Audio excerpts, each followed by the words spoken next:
Let's do this quick.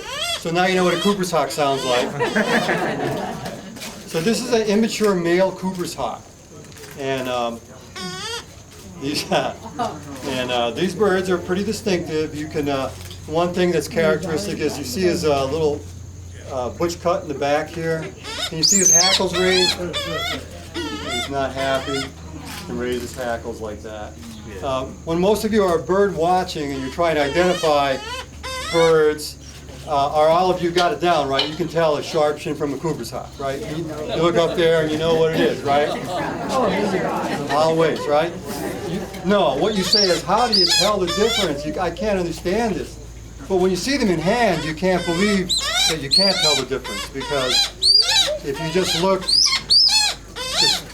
look at the size of this bird's head, and I'll show you a sharpshin in a minute.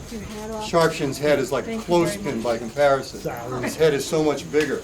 So something that you can look for while you're bird watching. In fact, one way to see that is when they're flying, the sharpshin's head does not stick out past the bird's wrist when they flap. Got that? Wrist like this, feathers, sharpshin head's back here, Cooper's hawk's head's out here. Cooper's hawk's face is kind of square, a little squarer, and the eyes are pointing forward. You see he's looking at me and you over here. And the sharpshin's eyes are on the side of its head. So you get to see all that in just a minute. This is an immature. We know that because it's basically a drab brownish color all over with brown streaks in its breast. All right, brown tail with some whitish stripes. What happens to these birds as they age? Do you know what the colors are? Who can tell me that?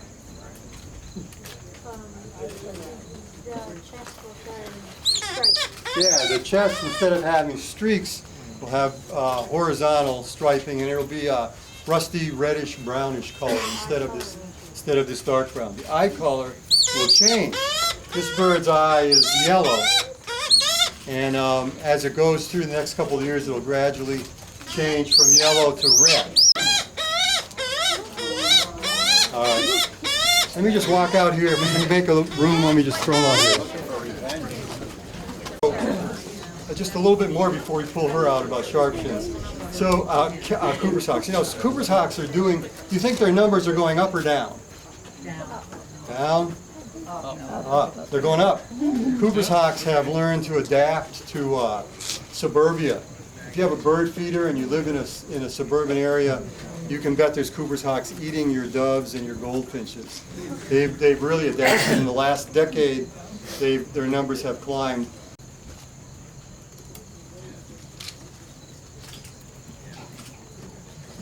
Have you seen them in DuPont Circle?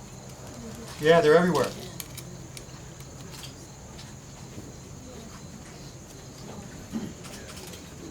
Okay, so a little bigger.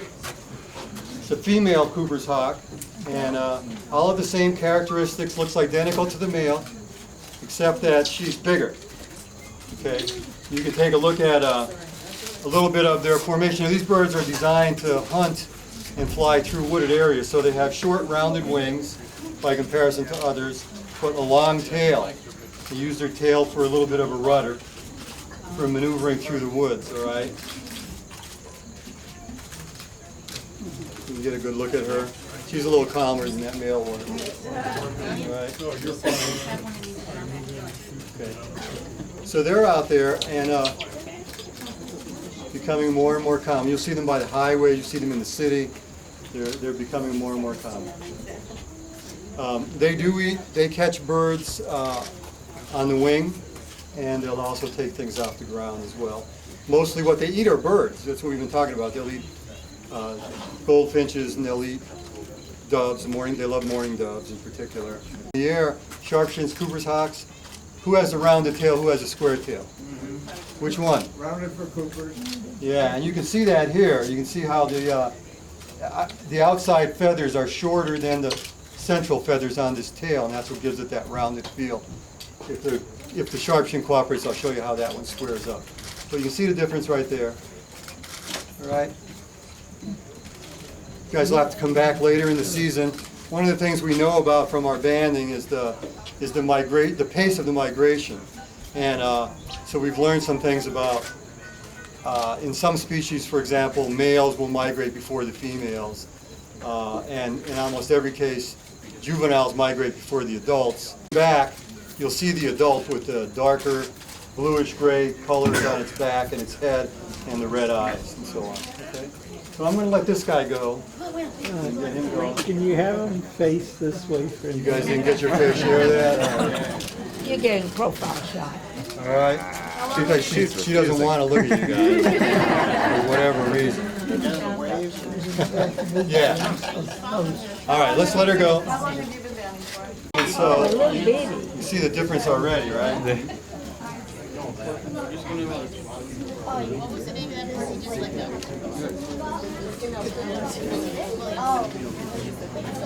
Is this with the sharks in? Yes, they're all in.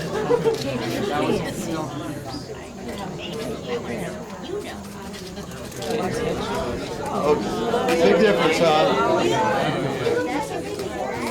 Looks like a baby Cooper's hawk. So here again, just if you'll just focus, we won't keep this bird real long, but just take a look at the head. We talked about that earlier. See how small that head is and how different the shape is? And the sharpshin can't raise those hackles. It can't do it. The Cooper's hawk can. Females and sharpshins. In most birds of prey, the male is smaller than the female. All right. But in the sharpshin, it's dramatic. So somewhere in between that male Cooper's hawk that you saw and this is what would be a female sharpshin, which I don't have for you. But just real quickly, you can look at these tails. You see the difference? The outside feathers are as long as the central feathers, so it's very square. So you can look for that when Can you you tell us where you caught these? How did you catch these? Yeah. Birds today? Yeah, these, as I said earlier, we do not keep these birds overnight or for any length of time. We try to keep them for less than 1 hour. In a blind, so they're not visible to the birds. We have what are called bow traps that we can trigger from inside to catch them, and we have mist nets on the outside of the banding station, so that when the birds are lured in, they try to fly through a set of nests that they can't see, and they get caught in the bags. Can I see what it looks like a bear? And is that one a juvenile also? What's that? Is that one juvenile Yes, also? yes. This is a juvenile also. All of the color characteristics that we talked about for a Cooper's hawk is exactly the same for a sharpshin, per What do se. they like to eat? Do it over here.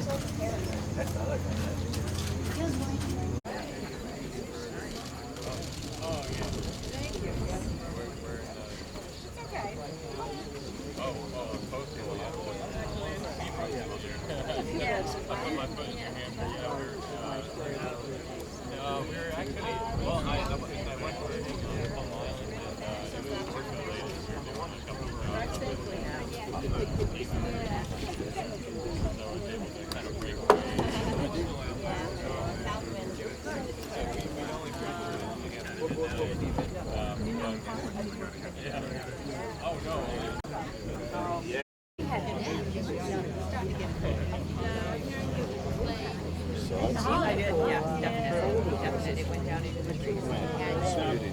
Yeah, yeah.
right of the cedars.